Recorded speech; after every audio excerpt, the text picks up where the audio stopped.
maravilhoso, aqui em 1º de Maio. Vocês talvez não me conhecem, me viram ontem, né? Mas eu sou daqui, sou dessa terra, sou filha daqui. Nasci aqui em Itamarana, na verdade, mas fui criada na Vila Gandhi.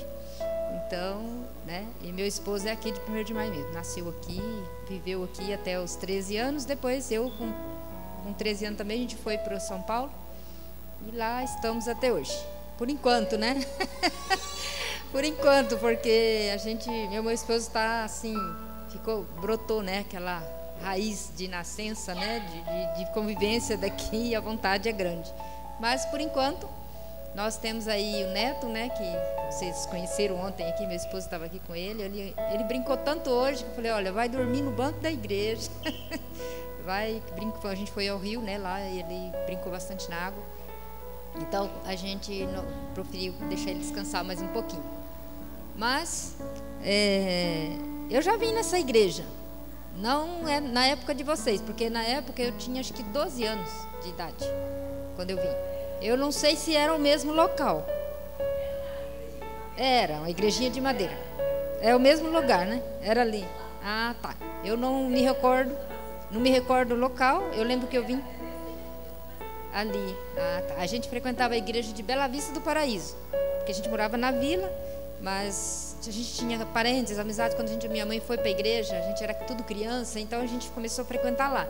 E um dia nós tivemos curiosidade, né, eu e a minha irmã, na adolescência, e viemos para cá, cultuamos aqui, fomos embora também. Então eu já estive aqui. É a segunda vez que eu estou na igreja de 1º de Maio, né? Mas assim, junto com vocês, é a primeira vez. Olha, eu não lembro, não me recordo bem não, mas foi nos anos 80. 80. Foi nos anos 80, eu não lembro, 79, 80.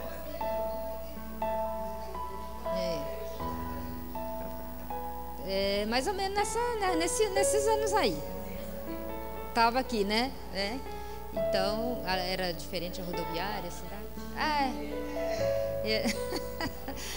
Enfim, de lá para cá, né? Eu com meu esposo casamos lá no estado de São Paulo. Nós tivemos filhos, tivemos 2 filhos, na verdade. E um deles, o mais velho, que é o pai do Nicolas, está com 36 anos. Também, graças a Deus, para a honra e glória de Deus, está no caminho do Senhor, é ancião lá da igreja, é o braço direito lá da igreja de Boituva, e de umas das igrejas, né? Trabalha na casa publicadora, está bem, graças a Deus, e a gente mora ali uns 3 quilômetros, 8 quilômetros da casa publicadora, né? De casa na casa publicadora. Uns 3 quilômetros, pertinho. Nós moramos numa chácara, né? Entre Boituva e Tatuí. E então a gente mora bem próximo ali à casa publicadora. Meu filho trabalha lá. Para a honra e glória de Deus, trabalha na obra, né? Mas eu tive mais um filho que faleceu aos 1 ano e 8 meses. Com um acidente, né? Caiu numa piscina e morreu afogado. 1 ano e 8 meses. Isso há mais de 20 anos atrás. Então a gente assim já vem com uma bagagem, né? Casamos, eu com meu esposo casamos muito novos, né? Nem vou pular essa parte, porque senão eu vou ficar aqui falando de mim, de nós durante o culto. E então houve essa tragédia que eu falo que Deus me ama muito, que tudo vem que serve para a honra e glória de Deus. Às vezes a gente fala assim, tudo contribui para o bem daquele que ama Deus, tudo é para a honra e glória de Deus. A gente fala isso, a gente não sabe nem o sentido realmente de tudo isso. Porque depois que meu filho morreu, meu marido veio para a igreja, ele ficou 14 anos fora da igreja, né? Ele veio para a igreja, muita coisa mudou. Hoje, meu filho hoje é um ancião, um menino sério, estudou no colégio adventista também, porque a esperança na volta de Jesus, a certeza, a esperança, não só a esperança, mas a certeza da gente é tão firme, tão forte, que a gente jamais abandona o nosso caminho, porque a gente sabe que Jesus vai voltar e que nós vamos, ao contrário do que a irmã disse ali ontem, né? Eu creio fielmente que os anjos vão entregar meu filho nos meus braços quando Jesus voltar, né? E, enfim, depois eu tive o mais novo, né, que faleceu, e meu filho então a gente mandou ele pro colégio e tal, e ele encontrou uma moça lá, casou com ela, que hoje é minha filha também. A gente foi muito abençoado também com a nora que Deus nos deu, que é a mãe do Nicolas. Ela é lá do Mato Grosso, de Cuiabá. Eles se encontraram no colégio, né, e acabaram se casando, e ela mora com a gente hoje. E a gente é muito feliz, graças a Deus. Mas eu gostaria de dar um testemunho aqui. Mas antes vamos abrir a Bíblia no livro de Isaías. Quando a Vânia falou, mas José, que existia a possibilidade de a gente dividir a palavra aqui hoje, né? Que quando eu viesse para cá, né? Que eu, assim, sou adventista praticamente de berço. Nós vamos ler Isaías. Eu até marquei aqui a página. Deixa eu ver aqui. Isaías 33.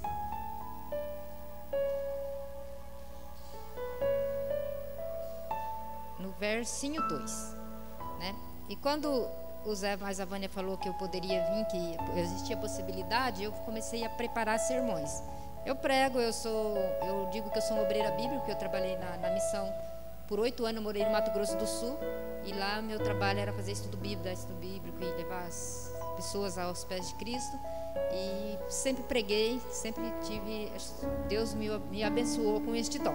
E eu fiquei pensando em que, né, o que o Espírito Santo pediria para mim falar com vocês, para a gente hoje aqui, né? E ontem eu conversando ali com a professorinha das crianças, e ela começou a fazer perguntas sobre o meu neto, e depois vocês vão entender por quê, porque eu prometi para Deus que aonde eu fosse pregar eu ia dar esse testemunho. E como é a primeira vez que eu estou pregando, então eu vou dar o testemunho hoje para vocês. Outra vez que eu vier e tiver oportunidade, a gente aprofunda mais, né, na palavra de Deus. Mas esse verso que a gente vai ler agora é um verso muito profundo para nós. Por quê? Porque ele é verdadeiro, ele é real, como assim toda a palavra de Deus. Mas ele faz muito sentido na nossa vida. Muito sentido. Diz assim, ó. Todos acharam? Isaías, capítulo 33, verso 2. Amém? Senhor, tem misericórdia de nós, em ti temos esperado. Sê tu o nosso braço amanhã após manhã, e a nossa salvação no tempo de angústia. Esse verso não é real para você? Para mim também é. Principalmente diante da gente passar momentos difíceis em nossas vidas. Principalmente quando a gente tem essa experiência, as experiências dolorosas com Deus, as angústias, os momentos de angústia.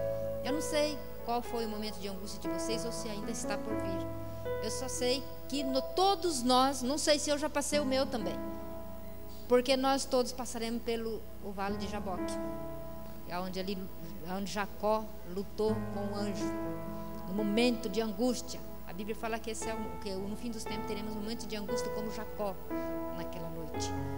Eu não sei qual vai ser as nossas angústias, ou se já passamos por ela.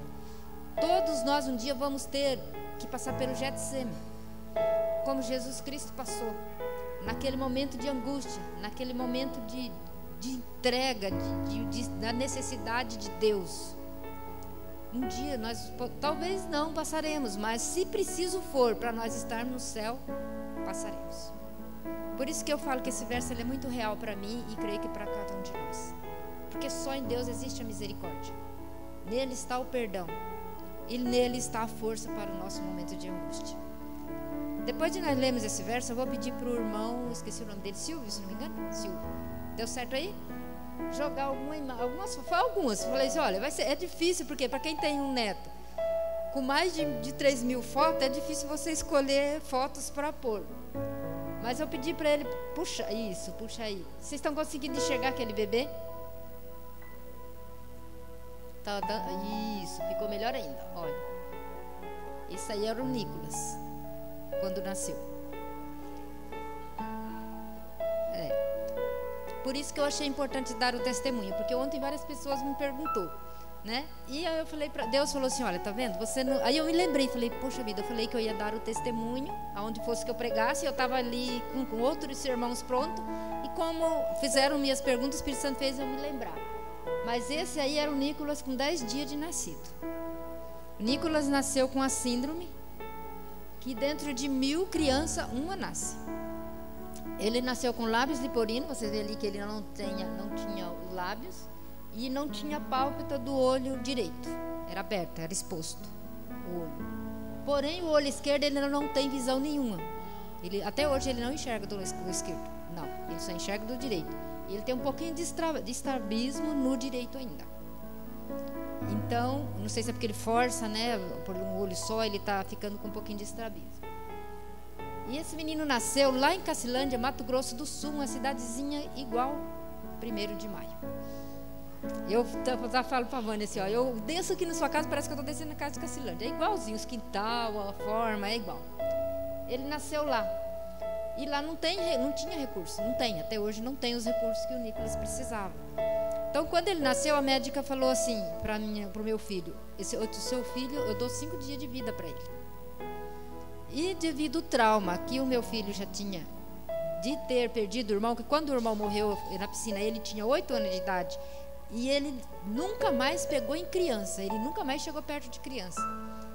Eu fiquei muito preocupada e resolvi então ir para o Mato Grosso, né, eu tinha vindo embora do Mato Grosso para cuidar da minha sogra, deixei tudo e fui 1 mês antes do Nicolas nascer. Cheguei lá, minha nora com os pés todo inchado, enfim. E a gente naquela ansiedade, já sabíamos que ele ia nascer com o lábio leporino, mas com o olho, não. E para agravar, ele não respirava pelo nariz. O narizinho dele lá dentro era tampado. Então a médica falou: esse menino não tem como sobreviver. E a gente falou assim, mas a minha nora falou assim, meu filho falou assim, nós pedimos, eles ficaram 3 anos sem filho, e o sonho do meu marido era ser avô, né? Que a gente só tinha um filho então.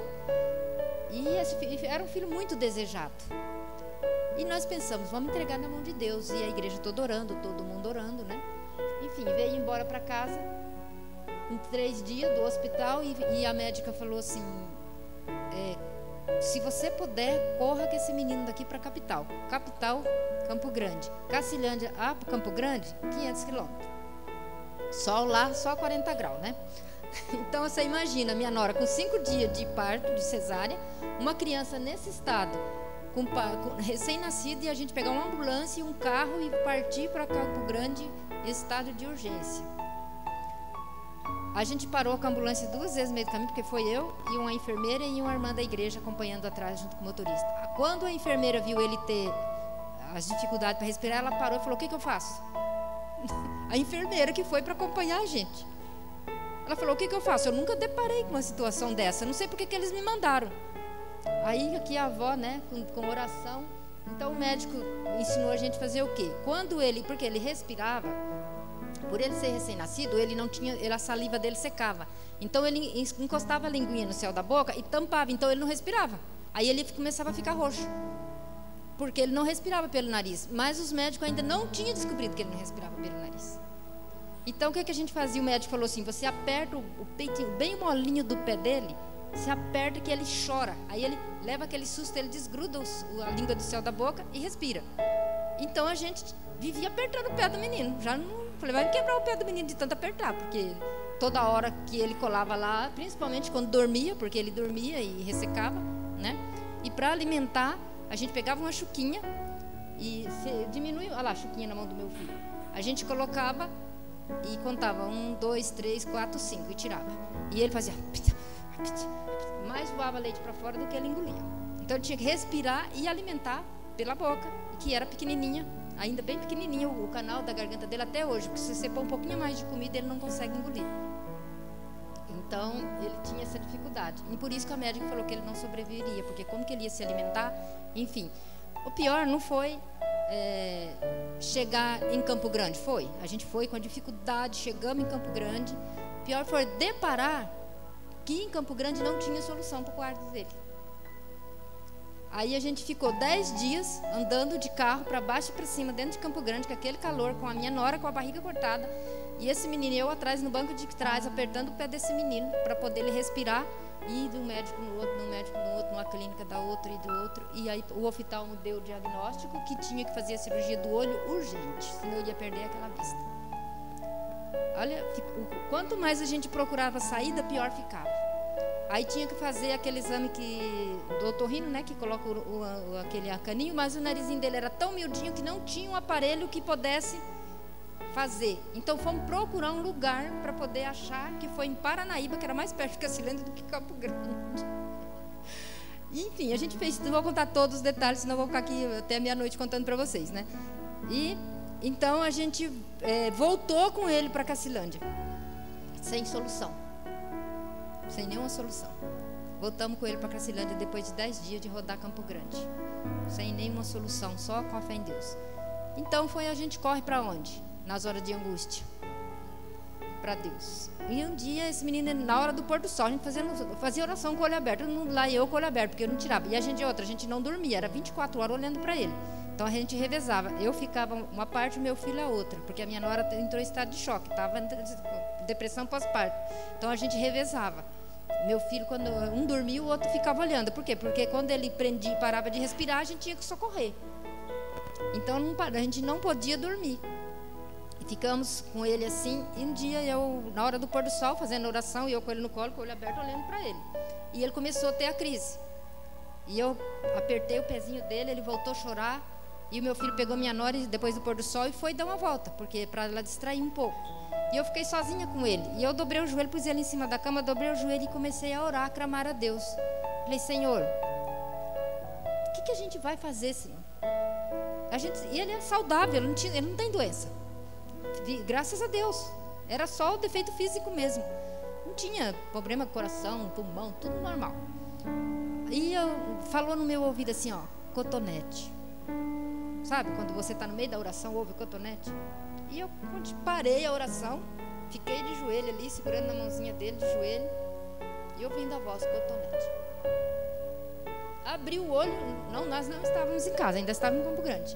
Abri o olho, a hora que eu virei assim, em cima do criado mudo da casa que a gente estava, um vidro de cotonete. Peguei o cotonete, pôs aqui, ó, debaixo da língua dele. Ele tinha, você vê que ele tem a fenda lá, ó, encaixava bem no lábiozinho dele assim, ó, e prendia a linguinha dele. Então ele não mais pregava a língua no céu da boca. Então ali já foi uma resposta de Deus. Quando meu filho chegou e minha nora e a mãe dela que estava junto, olhou e falou, o que é isso? Falei, ó, aí contei para eles, né, a história, e eles ficaram, será? Aí mas aonde a gente for agora tem que esse menino. Era cotonete dentro do carro, no chão, na sala, na cozinha, era cotonete do outro lado, porque daí caía a gente pegava outro, caía a gente pegava outro. Aí eu falei assim, bom, vocês estão duvidando, então nós vamos fazer uma prova. No outro dia a gente ia levar ele ao médico. Falei, nós vamos chegar lá com ele com esse cotonete na boca. Se o médico não aprovar, deixava, tinha que ter dia e noite. O cotonete ali só tirava na hora de amamentar ou de dar banho, segurando a língua para não colar no céu da boca. Aí eu falei, se nós chegarmos no médico e a médica falar assim, olha, o que é isso? O que vocês estão fazendo com essa criança? Então nós tiramos o cotonete. Se não, vai permanecer o cotonete. E eles concordaram, porque eles achavam um absurdo. Como você põe um cotonete na boca do menino? Vai pegar sapinho, recém-nascido, vai não sei o quê. Ué, Deus mandou, o Espírito Santo pediu para a gente fazer isso. É isso que nós vamos fazer. Quando a gente entrou no consultório, a médica olhou e falou assim, parabéns, vocês adaptaram pelo cotonete. Aí um olhou para o outro olhou para o outro. Ela falou assim, tem mães que pegam palito de sorvete, pega não sei o quê, vocês, legal, gostei da ideia do cotonete. Pronto, calou a boca todo mundo, né? Oi? Não, de cada 1000 uma criança pode nascer assim. Ela já conhecia o caso lá, né? No caso, foi no hospital lá de Campo Grande, eu não me lembro o nome agora. Enfim, aí a salvação foi cotonete, né? Aí não precisou mais. Aí quando ele, antes disso, ele já tinha tido 2 paradas respiratórias por causa disso. Teve um dia que eu estava lavando louça e com ele no carrinho aqui, quando eu olhei ele pretinho, só falei pro meu filho, o Nicolas está ficando preto. Ele foi tão rápido que ele catou, do jeito que eu catei ele do carrinho assim, ele já pagou a chave do carro, a gente foi chegando no hospital com ele roxinho, mole. E olha como Deus é bom. Eu fui o tempo todo massageando ele aqui. E eu não... Sabe quando você não... Por que eu fui massageando ele aqui? Fui massageando, dentro do carro, massageando ele. Aí só cheguei, entreguei, falei para as enfermeiras, socorre meu neto, não deixa meu neto morrer. Elas cataram ele, levaram lá para dentro. Eu não sei o que elas fizeram, depois eu acabei ouvindo o chorinho dele, e eu já estava mole no banco sentada. Enfim, foi um momento de angústia mesmo, né? E ele foi muito bravo, guerreiro, porque ele lutava, ele também ajudava. Ele, né, desde pequenininho, parecia que já sabia o que queria. Enfim, 2 meses se passaram, nós nessa luta. Aí eu liguei para uma sobrinha minha aqui de Boituva e ela falou assim, tia, a minha sogra trabalha na saúde e ela tem acesso ao hospital das clínicas. Eu vou ver se ela consegue marcar uma consulta para o Nicolas lá. Vocês vêm? Falei, vamos, nós vamos sim. Ela falou, depois ela ligou de volta e falou assim, olha, a consulta está marcada para dia 14 de janeiro. Ele nasceu dia 22 de novembro. Nós preparamos tudo e viemos para São Paulo. De Cacilândia em São Paulo é quase 1.000 quilômetros, falta pouquinho para 1.000 quilômetros. A gente viemos com esse menino no carro, trazendo banheiro, enfim, parava nos postos para dar banho, cotonete toda hora, suor, enfim, viemos. Com a graça de Deus conseguimos chegar. A gente entrou dia 14 de janeiro, a gente entrou dentro do Hospital das Clínicas para ele passar numa consulta com um neurologista, que não tinha nada a ver com o caso dele. Porque foi a única vaga que ela achou para passar ele, porque é difícil conseguir uma consulta no Hospital das Clínicas. Aí, quando o neurologista olhou, ele olhou para ele assim e falou: esse menino não é para mim. Fez algumas perguntas lá: não, esse menino não é para mim. Quando falou isso, parece que o chão da gente abriu de novo, né? Porque a gente já não sabia mais o que fazer, né? Aí ele olhou para a gente e falou assim: mas me acompanha. E ele na frente e a gente atrás, dentro daquele Hospital das Clínicas, né? Entra corredor, desce corredor, sobe, vai. Chegou no lugar lá, falou na plástica, falou, você entrou lá, conversou com o médico e falou: pode sentar aí. Aí a gente sentou ali, logo o médico chamou, o médico olhou para ele e falou assim: ó, fazia ficha de internação. Internou ele naquele dia mesmo, para honra e glória de Deus. Nós ficamos 30 dias com ele internado, e só para colher exames e eles estudarem o caso dele. Por quê? A urgência era o quê? O olho. Para nós a urgência era o quê? O nariz, a respiração.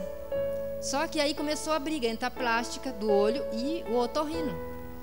Porque as duas cirurgias que tinha que ser feitas, ele era muito novinho, a anestesia ia ter que fazer ele ficar muito tempo apagado. E ficou 1 mês fazendo exame, e lá ia médico de qualquer jeito, um falava uma coisa, outro falava outra, outro falava outra, outro falava outra. E a gente ali dentro do hospital, minha nora ficava durante o dia e eu ficava, não, ela ficava durante a noite e eu durante o dia. Tô trocando, revezando. Aí um dia chegou um senhorzinho, um médico, já de cabeça branca, eu falei para ele assim: olha, doutor, o senhor me desculpa, eu sei que o olho dele é importante, mas se ele não respirar, ele vai morrer, daí nem o olho e nem o nariz, porque ele precisa respirar. O senhor pode fazer alguma coisa, pelo amor de Deus? Ele bateu a mão no meu ombro e falou assim: calma, filha, calma, a gente vai fazer a cirurgia do nariz dele. Eu não estava me importando com o olho, eu queria que ele respirasse. Né? Aí chegaram à conclusão que eles iam fazer o quê? A plástica do olho, da boca e do nariz junto.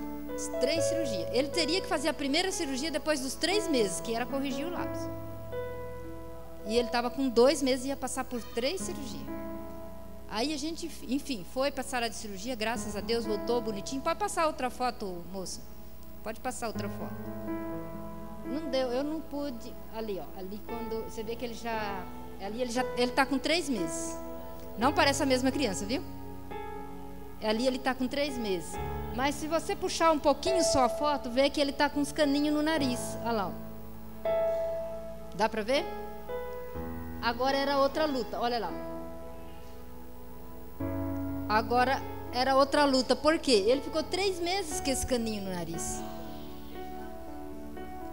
Ficou perfeitinha, né? Só ficou cicatriz, mas ficou perfeita.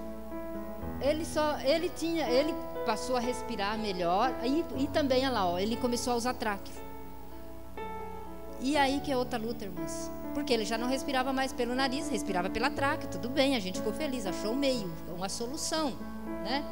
Só que dentro desse, o nariz dele até hoje ainda é pequenininho, era bem pequenininho. E dentro do nariz tinha o caninho, para não colar de novo, que eles abriram, né? Então o caninho atravessava para não colar de novo.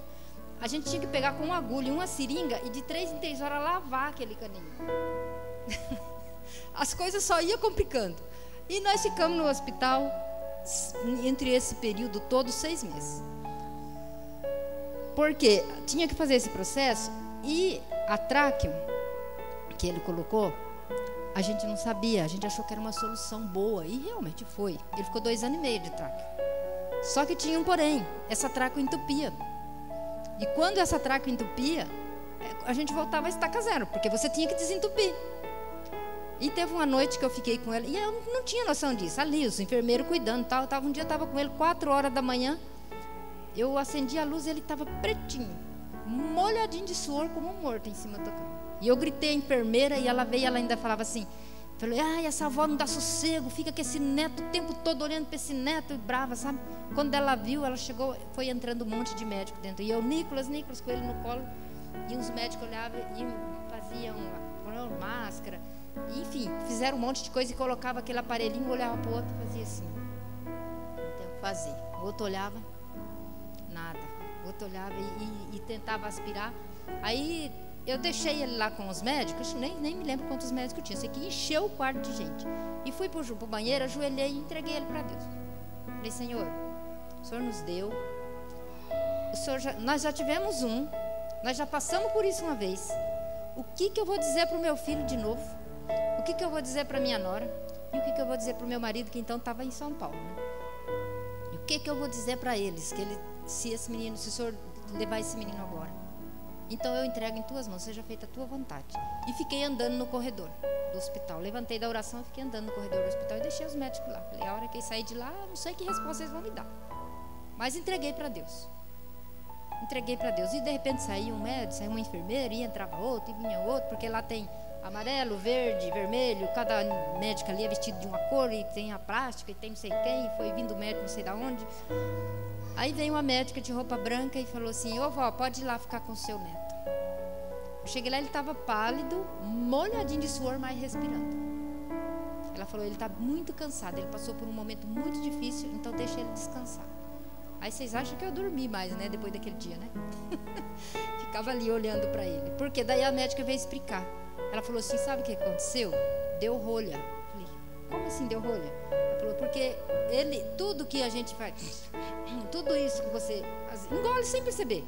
Não é assim que a gente limpa esse canal todo? O dele sai tudo por aqui. O dele é expulso por aqui. Então, nele respirar, tudo que entra, tudo que sai pelo nariz, que tem pelinho, tem tudo, é tudo pela tráquea. Então, você tem que aspirar ele de uma em uma hora, meia hora, depende da situação do clima. Aí eu entrei em pânico, porque eu falei assim, mas quando que vocês vão tirar isso dele? Aí eu pensei, né? Sim, quando é que vocês vão tirar isso dele? A médica olhou para mim e falou, mãe, vó, não se preocupa, porque ela pôs a mão assim na parede, falou, tem criança que vem até essa altura. Aí eu falei, como que nós vamos cuidar desse menino em casa? Aí fomos atrás de aparelho para aspirar, todos os aparelhos, sorinho. Então a gente tinha assim, que aprender todo esse processo no hospital para dar alta para ele. E a gente ficava assim, hoje vai tirar a tráquea, hoje vai tirar a tráquea. Aí transferiu para um outro hospital. E depois ele teve a parada cardíaca, que eu não achei as fotos, mas ele teve a parada cardíaca, foi para a UTI, ficou 10 dias na UTI, ele ficou pele e osso. Eu tenho foto ali que se olhar, você fala, morreu. Todo cheio de fio com pele e osso. Porque ele teve 3 paradas cardíacas. E foi reanimado, né? Então a gente estava assim, vivendo pela fé, né? Eu, minha nora, o meu filho. Esse dia que ele teve essa parada cardíaca, que eu estava com ele sozinho, eu não tive coragem de contar para meus filhos, nem para o meu marido, eu fui contar depois que passou, porque eles não tinham mais psicológico para aquilo. Então eu fui contar bem depois, eu fiquei guardando aquilo para mim. Foi uma fase muito difícil, né? Enfim, 3 meses ele ficou com o caninho, a gente foi, tirou a parte do caninho, aí aliviou mais, mas, porém, a tráquea só com 2 anos e meio que ele tirou. Você pode ver que ele tem a cicatriz. Passa a outra foto, por favor, irmãos. Aí ele já tinha se recuperado um pouquinho. Ali ele já estava com 9 meses, ó. Já estava com 9 meses. Aí já estava sem o caninho, sem os pontos, né? Já está, mas porém com a tráquea. Gente, Deus não é maravilhoso? Deus não é. Hoje a gente vê o Nicolas brincando aí, esperto. Tem uma sabedoria, uma inteligência.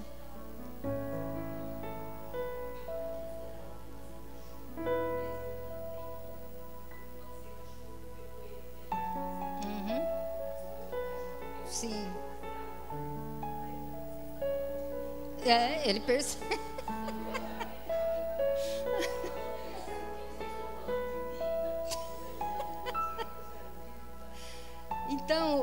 Então, enfim, irmãos, ele passou por todo esse processo, né? Com 2 anos e meio foi retirado da tráquea e hoje ele respira normal, corre normal, e ainda está em tratamento.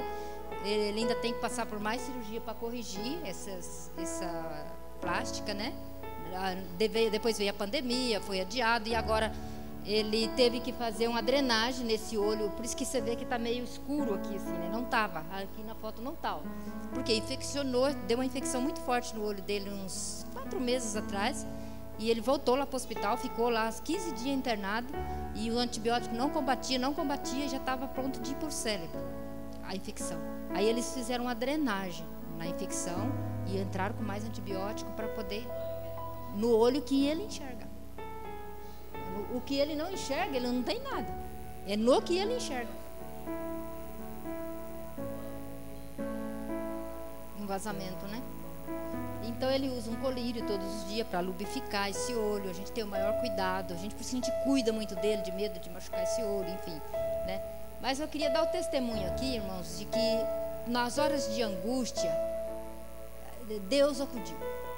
E a gente cair nos braços de Deus nas horas de angústia, porque as misericórdias de Deus renovam a cada dia. Cada dia vai renovando, né? E esse menino só tem dado alegria pra gente.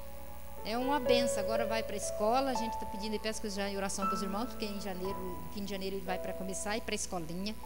E ele não, como diz assim, ele não tem preconceito dele. Ele mostra, quando ele vê uma outra criança com tráqueo, ele vai lá e mostra, aqui, eu já tive, eu usei aqui, a cicatriz meu aqui. Aí ele vai fazer cirurgia ainda para ali na cicatriz, para ver se tira, né, aquela cicatriz. Mas as pessoas olham para ele e notam que ele é um menino especial. E às vezes as outras crianças não têm essa compreensão. Tem criança que lá entende numa boa, mas tem criança, eu já vi criança que olha assim atravessado, que fica olhando, perguntando o que é isso, e eu já vi ele indo para cima da criança também. Ele não... A gente tem, calma, Nicolas, calma. Por que ele está olhando assim para mim? Sabe? Então, às vezes ele pergunta. Esses dias nós fomos na igreja na quarta-feira e o irmão pregou sobre o cego Batimeu. E ele lá pintando, lá no desenho, lá no banco. E daí a hora que a gente foi embora, ele falou assim: mamãe, por que ele não me curou? Eu falei: que Nicolas? Ele falou assim: eu não sou cego, por que eu não enxergo? Eu falei: mas você é cego? Você não é cego, você enxerga. Eu não sou cego, mas Jesus cura, né? Falei: cura, Jesus cura. Jesus curou o cego, né? Curou. E ele passou a ver, viu. Você tem fé que Jesus pode curar você também? Tem. Então vamos aguardar que na hora certa Deus proverá, né? Então ele é um menino que entende muitas coisas, muito inteligente. Todas as análises que foi feito, ele é normal. Só tem o problema é físico, né? Então a gente, vô e vó já denga neto, né? Já estraga neto. Agora você imagine depois de tudo isso. Minha nora que eu diga.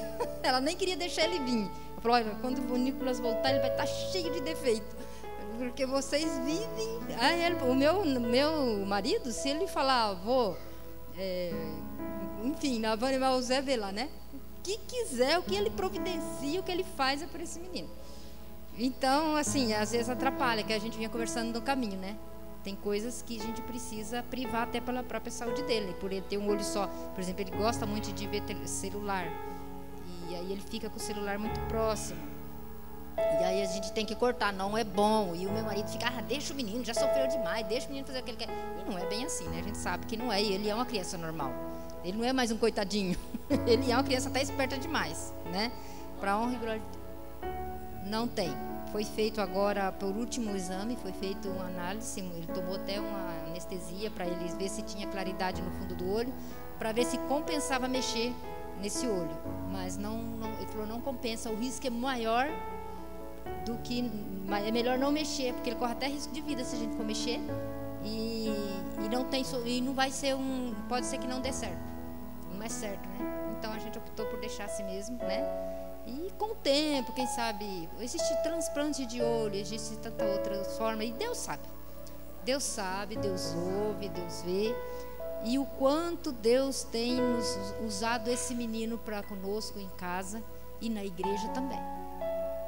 Na igreja tem um rapaz que afastou-se da igreja. Ele nem tinha muito contato, o Rafael, não lembro, mas você sabe.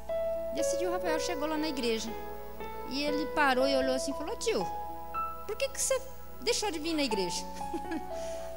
Aonde você estava? Aí o rapaz começou a chorar, porque ele não era uma pessoa do convívio, não era uma pessoa assim que ele tivesse. E ele percebeu, ele é muito observador. Aí o Rafael começou a chorar, falou assim: boa pergunta, Nicolas, eu não sei te responder aonde eu estava. Então, assim, eu vejo, né, ele é muito, muito atento às coisas, né?